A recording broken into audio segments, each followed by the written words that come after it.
Nilipat natin mga best friend yung ating water pump. Ayan, nandito siya dati.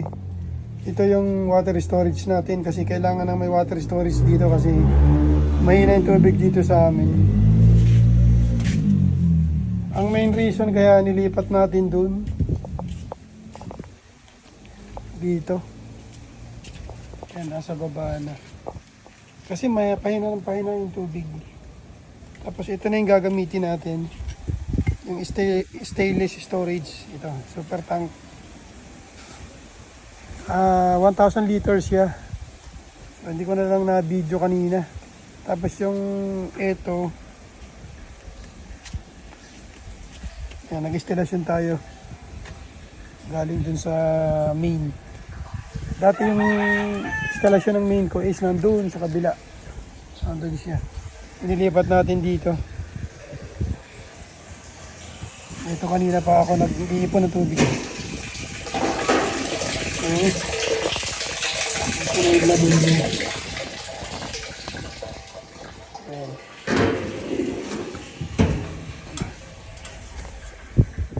Dito natin pinadaan yung tubig.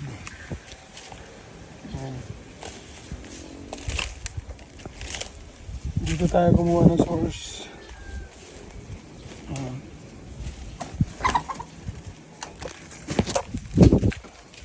Okay, ito.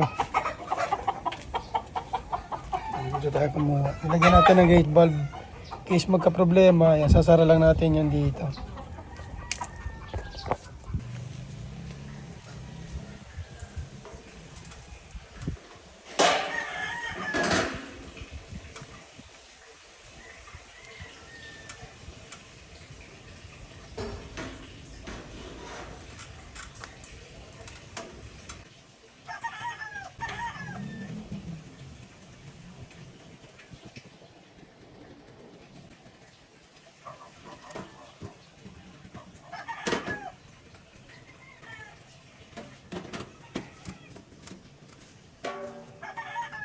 Lagyan natin ng patente.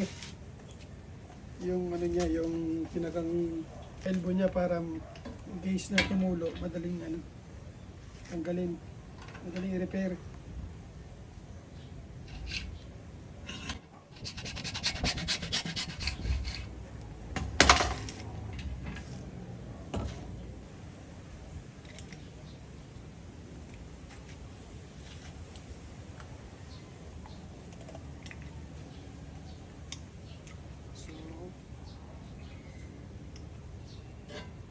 Ito sa ilalim.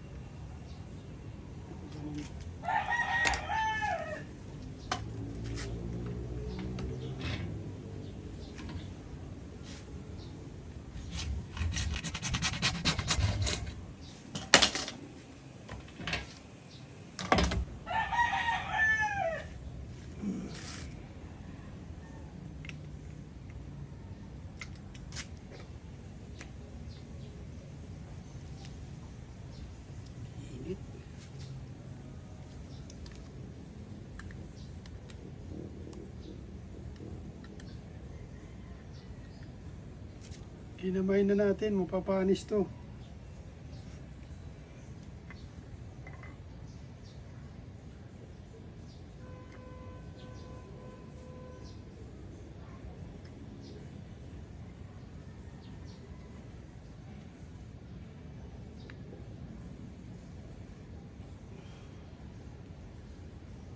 Ito dun sa elbow ron.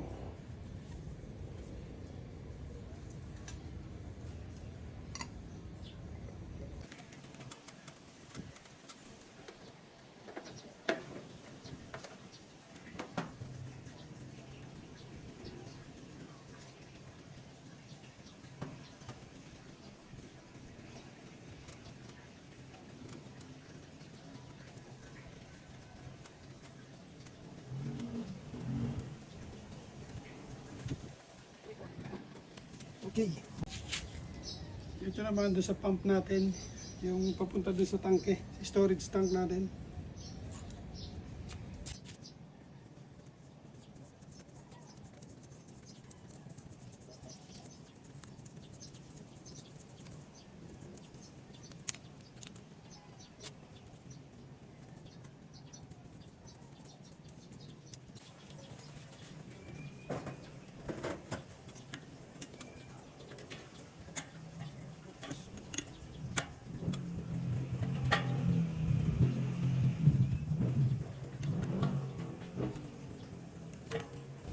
Tanggalan natin tong niple.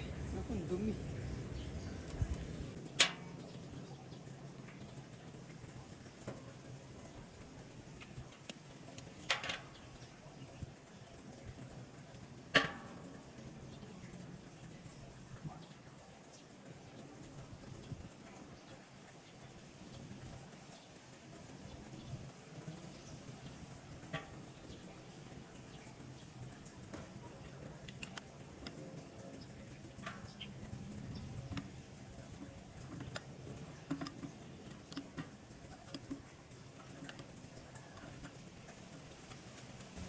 Okay. Recycle na lang natin itong dating ginamit kong tubo. Ito may gate valve na plastic. Lagyan din natin ng gate valve.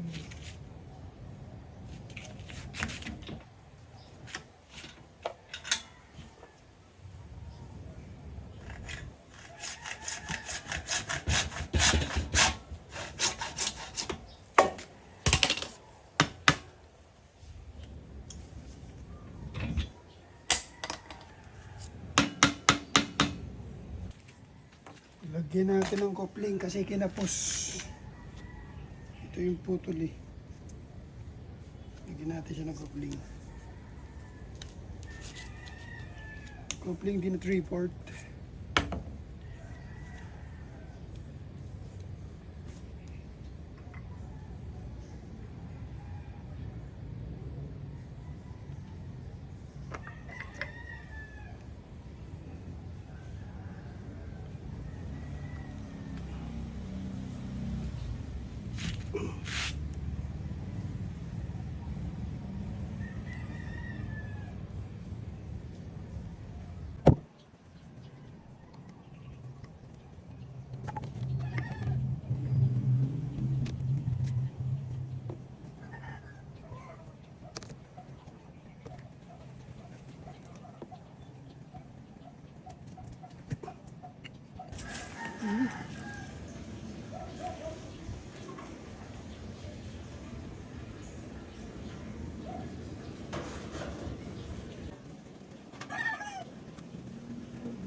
Lalagay tayo dito mga pa-spread ng gate valve.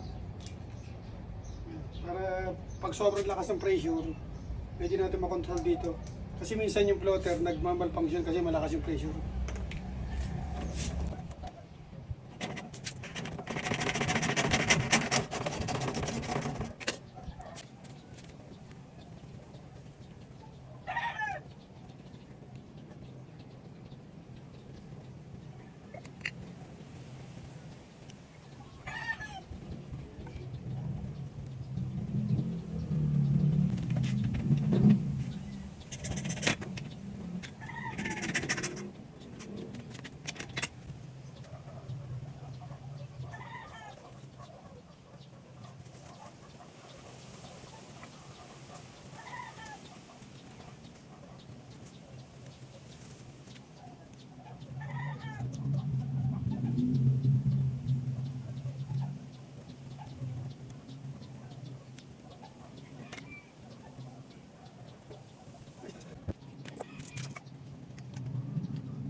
Ito naman yun yung patente natin para dun sa output. Ba tawag dun? Galing sa pressure tank.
Kabitin natin.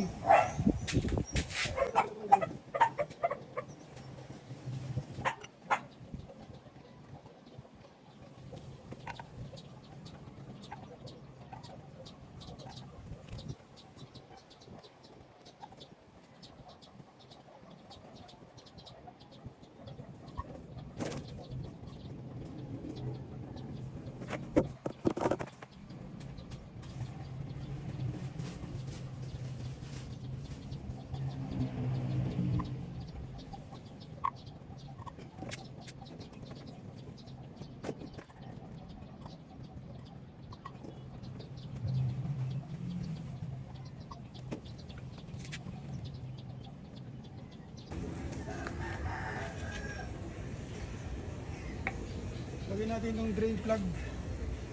Ilalim mga best friend. Pati yung drain plug.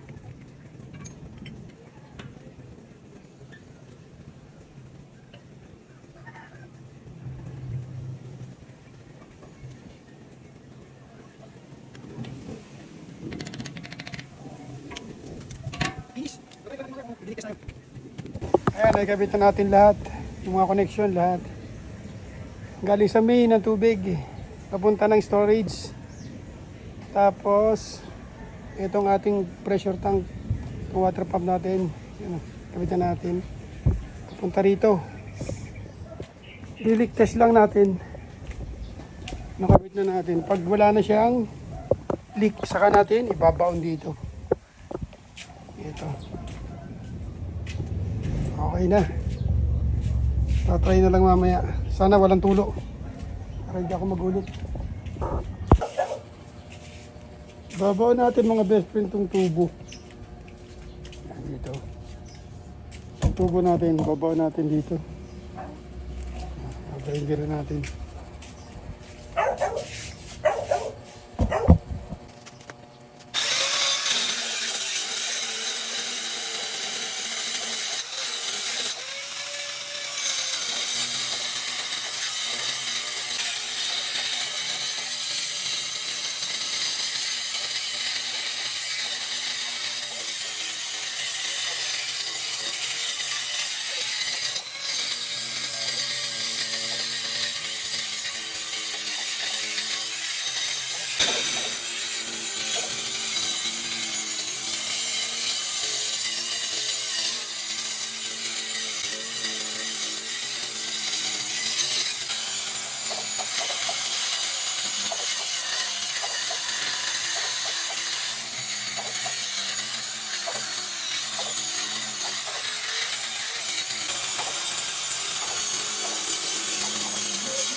Ito yung isang gate valve mga best friend, lalagay natin.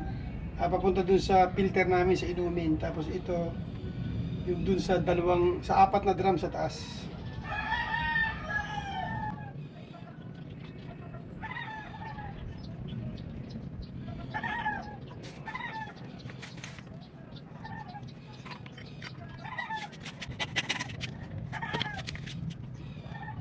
Bali, sineparate ko siya para malakas yung pressure, solid. Kasi kung isang gate valve yung gagamitin lang natin, may kaagaw pa siya, yung tangke sa taas. Kung dalawa, isasara ko to, tapos bubukas ko to pag maglalagay ako ng tubig. Mas malakas yung pressure.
Yan na.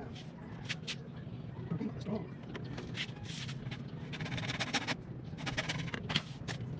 Ulan na.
Ayan, check na natin mga best friend yan kung okay na. So, buksan natin itong gate valve. Kung may karga na sa ano. Dito sa tangke natin. Dalawang tangke ko eh. Isa dito, at saka isa sa taas.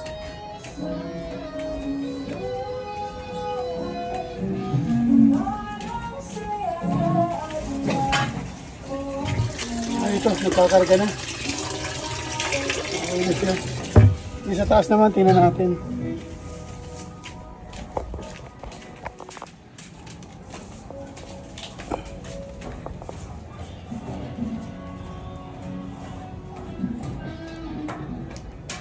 Sa dalawang tangke ko, ito.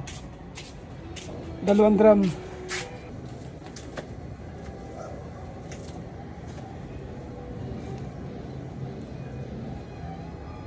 Tingnan natin kung tutulo. Ayan, okay.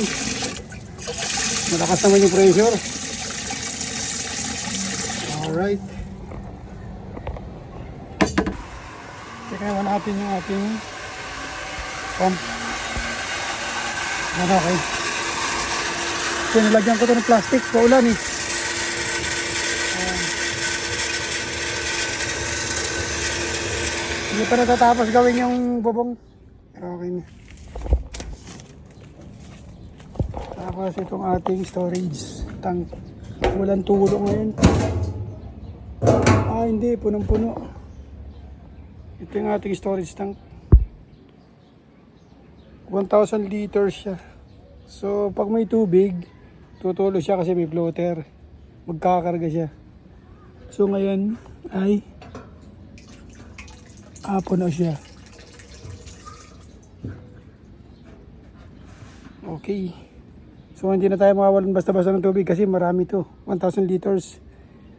So, magagamit natin to kung walang tulo ang tubig. Kaya nito hanggang 4 na araw. Dito na natin tatapusin ang ating vlog. Sana may natutunan kayo sa pag-instalasyon ng tubo bilang sa pagiging plumber. Ayan. So ako naman walang proper training dyan. Sinundan ko lang si YouTube Academy. Ganun. Yun lang at maraming salamat at God bless po at mag-ingat po tayo palagi.